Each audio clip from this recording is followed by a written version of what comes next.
If all you do is create demand and you don't have a mechanism to capture it, good luck. If all you do is capture demand, but you don't have anything creating it, you're going to hit that plateau. So that's where those two together lead to the growth goals and how you're going to achieve those.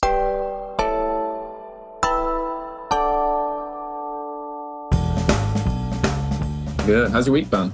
Good. How are you? Man, it's been a crazy one. It's been long. It's been busy, productive. I am very glad the weekend is right around the corner. How about yours? Nice. Yeah, I would say the same. It's been a big week, but a productive one. Feeling pretty good about it in general. Good. Feeling pretty good about B2B marketing, which is what we're here to talk about, by the way. Yeah. So the things I would like to cover is I want to learn about first your journey in Refine Labs. I think it's an amazing case study for like a services business. And then I want to talk about your thoughts around demand gen versus lead gen, capturing, creating demand, which is actually how we met on LinkedIn last week. Paid spend for content consumption, which I think you have a popular LinkedIn post about. And then I have a special surprise marketing idea that I want to pitch you at the end. Love it. Let's get into it. So Refine Labs, you joined, I think, around 2 years ago. Is that right? That's correct. Yep. And why did you join? How did you join? Yeah. So I have, up to that, I've been in B2B for nearly 10 years at that point at a large enterprise software company. It started as the equivalent of an SDR, worked my way up into marketing. I always knew I want to be more on the marketing side. And essentially, I got to the point where I was leading the digital marketing team, the paid aspect of it, and was just starting to feel this disconnect between how we were going to the market and the way that users were engaging with the content and how we were setting up our ads. And it was just this feeling I couldn't quite put my finger on it, but I knew it wasn't the best way, the most effective way. And then like everyone else on LinkedIn, and I don't know, I'm sure you've talked to, like enter Chris Walker, see one of his posts, and I was just like, okay, he was able to put into words that feeling that I've just had in my stomach for so long, where it's not people wanting to download your ebook and give up their email address. They don't want to attend a webinar. When they want to buy, they want to buy. When they want to learn, they want to learn. And we keep confusing these two as what's intent versus what's just someone doing research and going about their day-to-day of how to do their job better.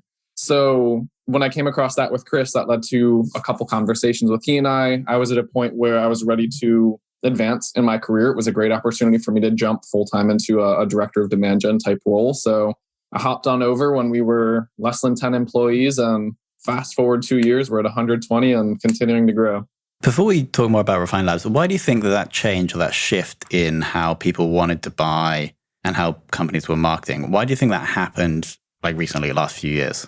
Why not like 15 years ago? Yeah, I think it's been a couple of things. Namely, it's about last couple of years, especially COVID, just everything had to go more digital native. But the way that people buy nowadays is much different. It used to be you had to talk to a sales rep to get any type of information about a product or service. Everything was very hidden. It was relationship-based, in-person relationship-based. Whereas in the last handful of years, just information is everywhere online. You can go and find a video for anything. Not that you could become a doctor, but you could become a doctor more or less just by going and reading the amount of research articles and everything else on there. Not advising that people do that, but the same kind of thing. Go up to B2B and software, and you're really not that special. Your product is not that crazy complicated where people are going to do their own research. They want to learn what you're about, how you're going to help them achieve better results, how to get their day-to-day. And there were companies who understood this shift, and they really led the charge of the early adoption of let's just give our content away for free. Let them educate themselves instead of saying you have to talk to a sales rep to get that. What if we just start putting our white sheets out there? What if we give them case studies to understand how someone in a similar industry or a similar role solved that problem? And so I think as more and more of that happened, that's what really led to the shift where that expectation started to be set within the consumer. So if you weren't doing that at your company, they were just saying, okay, cool, I'll go find another competitor of yours who does have that information that I can access and then go learn about them more instead. Makes total sense. So essentially the environment changed because of the internet. And so those businesses that adapted to this new environment of buying were starting to thrive. And then Refine Labs is like, I would say, the thought leader in this change. And it's educating the market about this change. And then I guess you help your clients adapt to the change. Would you say that's accurate? You simplified that a lot more than my 5-minute soliloquy earlier. I wouldn't say that No. I would say we're the amplifiers for this change. It's been done before us. We've just really helped it become more accepted in the business. There were companies that were doing this before we were about. I mean, Drift did a great job of it a handful of years ago, and there's other examples that could certainly be pointed to. Got it. Okay. So you joined less than 10 people. I understand you have like 100 people now. Yeah, we just passed 120 about a month ago. Congrats. And your role, has it changed? Yeah, since I started. So I joined as a director of demand generation, and now I'm one of the VPs of demand generation. So I oversee a team of directors of demand generation and the performance marketing managers who report to those. So those are the individuals. We all work directly with our clients to help them craft their strategies and the execution plan within the platforms in order to achieve their pipeline and revenue goals. And so you're running demand generation for Refine Labs clients, not Refine Labs. Correct. Yeah. It's primarily for our clients. When we say demand gen for Refine Labs, we got engaged on LinkedIn. That's our biggest strategy, honestly, with acquisition is educating the market, engaging others in the marketing space through channels like LinkedIn, TikTok, and others. So that's always the fun.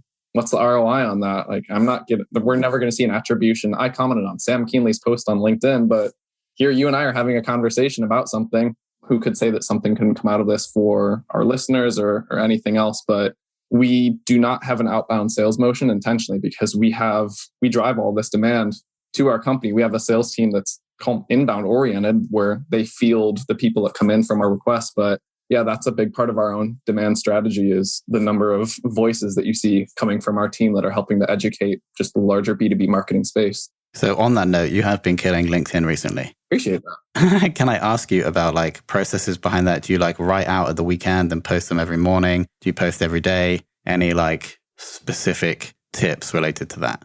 Yeah, so I start off meditating for a half hour and then I go into my Zen garden. No, I'm kidding. I'm not one of those gurus that can give you all this stuff. There's a lot of different ways that people do it. Me personally, I find that content that I enjoy writing the most about is content that's top of mind for me. What am I experiencing with the client currently? What am I seeing in the market itself? So I could probably do a better job of dedicating myself to sitting down for an hour over the weekend and writing out my posts for the week. But more often than not, I'm hopping on in the morning. I'm spending a half hour thinking about a topic or something that's come up and then starting to write that, distill it down into a consumable way for LinkedIn and then pushing it out in that way. So it's not as thought leader-ish as you might think, but that's why I think it's so relevant because so many people are experiencing those types of things because they are the timely content pieces, not this big fluff about how you should do demand generation and just saying the platitudes that we all see on LinkedIn. It's like, I like to get more into the how and the why behind things, not just the what. So you're in like a client meeting, something happens or you see some data, you understand something, you're like, I should write a post about that. Maybe that day or another day, you'll write it out, bang it out. And then now you're getting like thousands of likes, right? Not thousands. I wish only Chris gets that. No. Okay. A couple hundred, okay. But no, I enjoy more. I gauge not the success of it by the likes, but the conversations that come, because that's what tells me, I mean, you can get all the people like great post, but that doesn't mean anything. Like I like the people that ask the deeper questions from it and I can then help them or how they're overcoming something similar. Because to me, that's the fun part. I mean, that's what social media is really for at the end of the day, not to put yourself on a pedestal, but to engage with other people. Which is exactly how we met. So what I'm going to do now is I'm going to get this post out. And because you kind of dominated, so my post, for people listening, my post was a little bit, I don't know if I should say facetious, but it was a little bit like simplified, right? Because my point is basically that we at Fame, podcast agency, have grown only through capturing demand. And I think a Refine Labs like motto or belief is that people that create demand are going to win. And so I basically just say, I'll like abbreviate the post. Businesses that create demand will win. I call bullshit. Creating demand is 5x more complex and expensive than capturing demand. We've gone from 0 to 1 million ARR simply through capturing demand. Then then Sam comes in. Your comment, 31 likes on the comment, nearly more likes than the post itself. So, and it's just like a really, really good, like thoughtful response. Because I like really the answer is like size of company, right? Like we're a lot smaller. Would you agree? Because you're saying here, yeah, it's more complex and expensive, and that's why most companies stall out before 10 million. 0 to 1 million can easily be done. 1 to 10 million is another story. Can you like just elaborate on your answer to my maybe oversimplified LinkedIn post? Yeah, so it goes to the concept of just how much demand is available to be captured at a current point in time. So a lot of organizations that come to us, they have done a great job running Google Ads, or I say great job, they've been running Google Ads and other capture demand type channels. What then happens is they start to hit a plateau in terms of how much revenue or pipeline they're generating in a year. They have their board, they have their leadership saying, we need to increase our pipeline. We have this goal for this year that we're not going to hit. And so that's where it really becomes you're maxing out your capturing demand in Google. There's only so many searches for podcasting software. So how do you then go in and bring more pipeline and revenue for your organization? And that's where the create demand comes in. And it's ultimately, it's the snowball that you start rolling that feeds into that capture demand. So what it is when you create demand, you're educating your ICP who may not know that they even have a problem or that there's a solution to something like this. Someone could just be thinking, podcasting software, I just go on Zoom, I record it, and then I pull the audio from it. And it's like, yeah, that does work. Is there a better way? I bet there is. But unless they know that there is a solution out there, that's what creating demand does is it allows you to get in front of those individuals, and then you educate more and more and more of your ICP. And what happens is, say in a month, you have 100 searches for best podcasting software. As you continue to educate your ICP, you'll see 2 months later, there's 120 searches for that. 5 months later, there's 180 searches for it. So you get more people thinking about it. And that's what fills up that capture demand bucket. But there's not going to be more demand ready to be captured if you aren't creating the interest for that type of topic. And so that's why what we say is it's a balance between creating and capturing demand. And what you have to do is really figure out what's the right mix for you, because in order to be truly successful, they both rely on one another. Otherwise, you're going to hit those plateaus. If all you do is create demand and you don't have a mechanism to capture it, good luck. If all you do is capture demand, but you don't have anything creating it, you're going to hit that plateau. So that's where those two together lead to the growth goals and how you're going to achieve those. But you would agree at an earlier stage when a company has limited resources, when they're not creating something new or innovative in an existing market, you would focus on capturing demand first. Yeah. I mean, it's the low hanging fruit, right? How many people are showing up right now for podcasting software? Let's go make sure that we're putting enough budget into Google to capture those. What I say and what we usually recommend is it depends on the size of your budget, because I think in that I may have provided an example or in another post I wrote was, say there's $2,000 worth of search spend towards that type of keyword. If your total company budget for media spend is $5,000, that's 40% of your budget. If it's $50,000, that's nothing. That's 4% of your budget. So what you want to do is just make sure that you are showing up for it. But I would never go all in 100% on capture demand. Even if you only have $5,000, I'd say carve out $1,000, get your true ICP and just get out there, because that's the brilliance of LinkedIn and Facebook. On Google, if you go after the higher educational type phrases, more low intent. So what is podcasting software, where they're just looking to understand, like, I don't know what it is. I want to understand how it could work for us. I would rather spend $35 to get 1,000 impressions. So a $35 CPM versus $35 for one click. And so that's where you just need to think about the scalability, the efficiency of it, and understanding your ICP with how they're going to engage with that. Are they going to convert on it, or are there other mechanisms to educate them in a better way that'll lead to longer term results? Nice. So I want to be careful we segregate like the wisdom that you're sharing with the strategy that like led us to this point. So here, like, it's great to have all this knowledge, but what I think is also interesting is the way that you guys go out and share this knowledge. For example, like adding value on other people's LinkedIn posts, because we can't tell how many impressions that comment got, but it was probably in the thousands. And anybody reading that is going to get educated about the difference between capturing and creating. And they're going to be like, oh, who is Sam? Click on the profile, see some other great posts, potentially connect with you, maybe check out Refine Labs. Do you know what I mean? And so I think that the way you guys do LinkedIn is really cool and interesting. Yeah, it's leveraging the platform in the way that people want to use it. They want to go be educated, engage with others. I can tell you, I don't scroll LinkedIn looking for an ad that says, get a demo of our product. Like, I've honestly become kind of immune to those, even though I'm a demand marketer. I look for people with interesting points of views, conversations that I'd want to join, either to just be a fly on the wall and observe. Again, that's the impression. You're not going to see me like it. You're not going to see me comment it. I'm going to consume it, though. You can believe that. Or there is a conversation like yours where I want to inject a point of view, have a good dialogue about it. And I think that's something that I wish we could be better about in today's day and age, is coming from two people have different points of view. You and I come together and say, let's talk about it.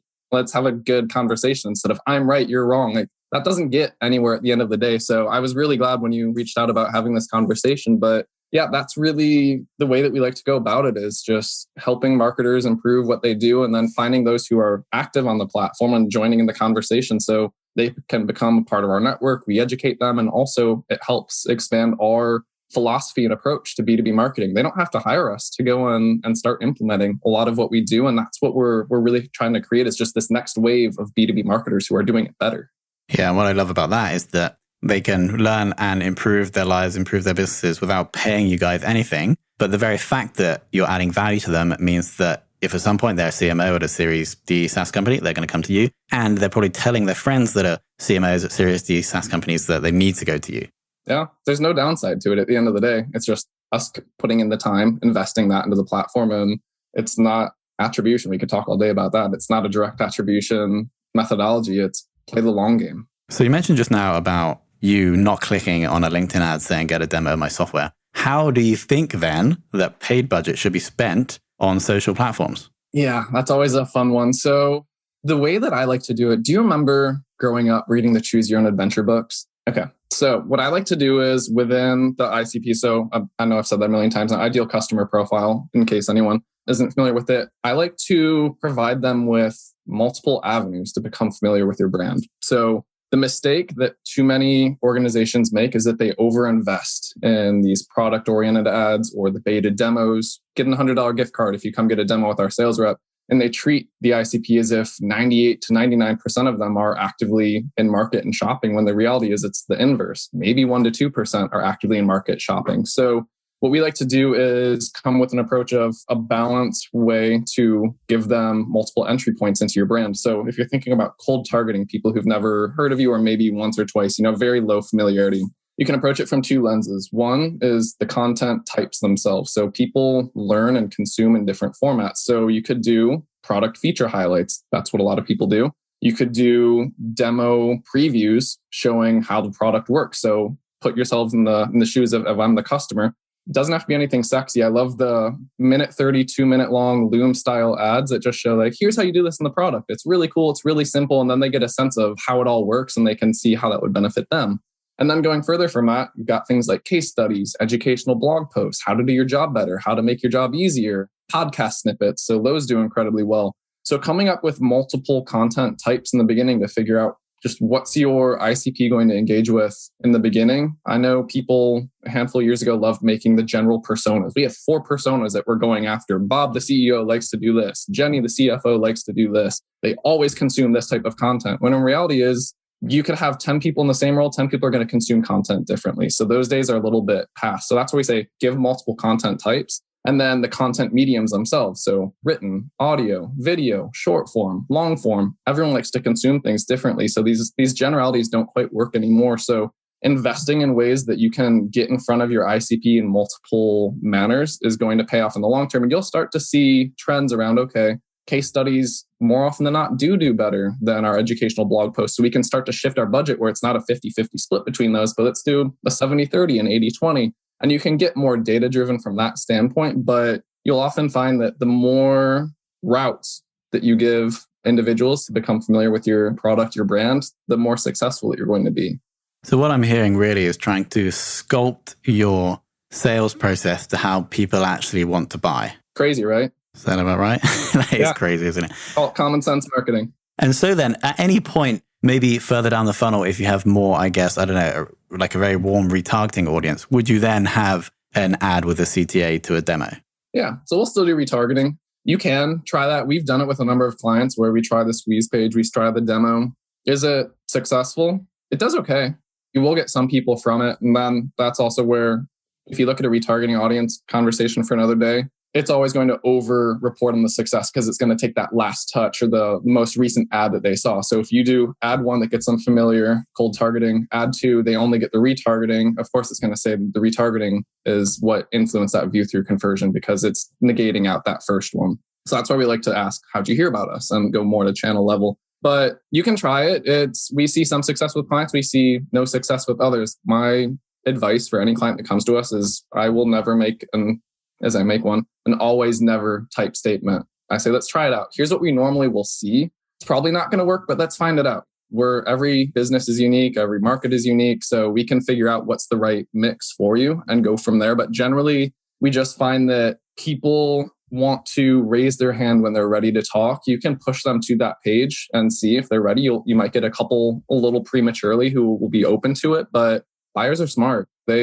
Every website has the top right button. You are trained. There is a very clear CTA about how to get in touch with your company. We all know that. There's a reason that they aren't clicking on that when they're at their website and they're going to the resources section instead. So yeah, it's a balance. But yeah, what you can do with retargeting, you can give more in-depth case studies. So if you see that people visited, say you serve 4 different industries and you see that they visited this specific industry page, now you could serve a more in-depth case study specific to that industry. Or you can do things that lean more towards the insight that you've gotten from them. And then what we say is on the page itself. So if you do want to get into your website, give them multiple avenues to get in touch, make it easy. So you've got the sticky CTA in the top right. As you work through the blog post or the case study, give a couple examples of like, hey, do you just want to like chat with a sales rep now or an SDR or a consultant? Cool, here you go. So you can work it in as part of the user experience itself. But that's why I say don't underestimate your buyers.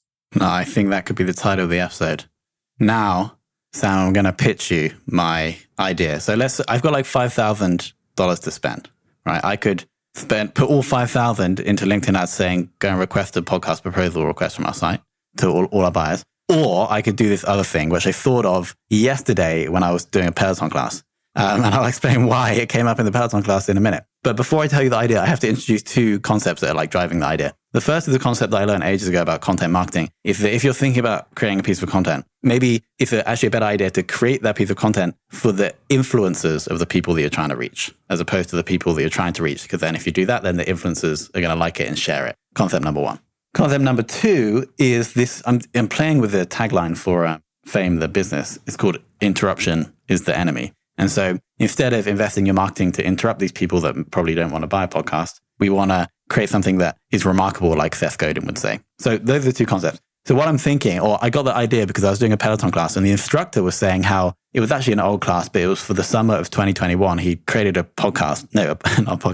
cocktail for his fans. And so what I'm thinking is, because the topic of like demand gen is very hot right now on LinkedIn. And so what I'm thinking is I'm going to pay a cocktail expert to design a cocktail that's going to be like themed around demand generation, thinking maybe call it like the DG, or if the cocktail man or woman can think of a better name, we can work with that. And then, so we're going to design this cocktail. It's going to be like the demand generation cocktail. And then I can send it to all of or like a little pack maybe, or to like demand generation events, or to like big like demand gen influencers like you guys, for example. And then you're all going to be like drinking the DG in the summer of 2022 in the sun, and it's going to get loads of traction on LinkedIn. What do we think? A good use of $5,000? It'd be an interesting one. Okay. I'll call it Kool-Aid, so everyone's singing "Don't Drink the Kool-Aid." Oh yeah, okay, nice. Yeah, the DG. I could see it. Yeah, better. Like, you think I could use that $5,000 in a better way? And you want to go that influencer route? I think so.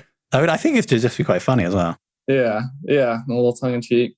I'd say test it out. Why not? Try it with a handful of people, see what they do with it, see what they put their spin on it. So while you're enjoying your content, fire up a 30-second just like video of your definition of demand gen, or what you think needs to change about it, or make it a spicy cocktail. Give us your hot take on demand gen in the next year. Play with it. Have them add. You give the thought leader the platform, let them use their voice to project from there. So give them the prompt, and then you can see where it goes and what they take. You aggregate all of that, and then you have the branded cocktail. So put your name on it or something else, but it'd be different. I think the problem is I'm going to have to invest up front because I want to get a cocktail expert to like design this. So I'm going to have to invest up front to pay that person to do that. I don't know how much that costs. I need to research. And also I need to do it before this podcast episode goes live, because otherwise someone's going to take the really good idea. So we'll see.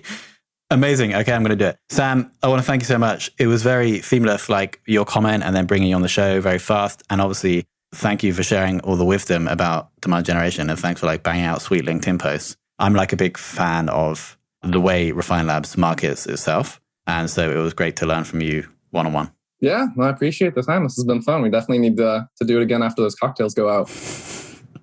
Thanks, Sam. All right. And thank you for listening to this episode of the Confessions of a B2B Marketer podcast. I want to thank Sam for coming on and sharing all of that demand generation wisdom. It's great to hear from somebody within this amazing company called Refine Labs. So thank you so much.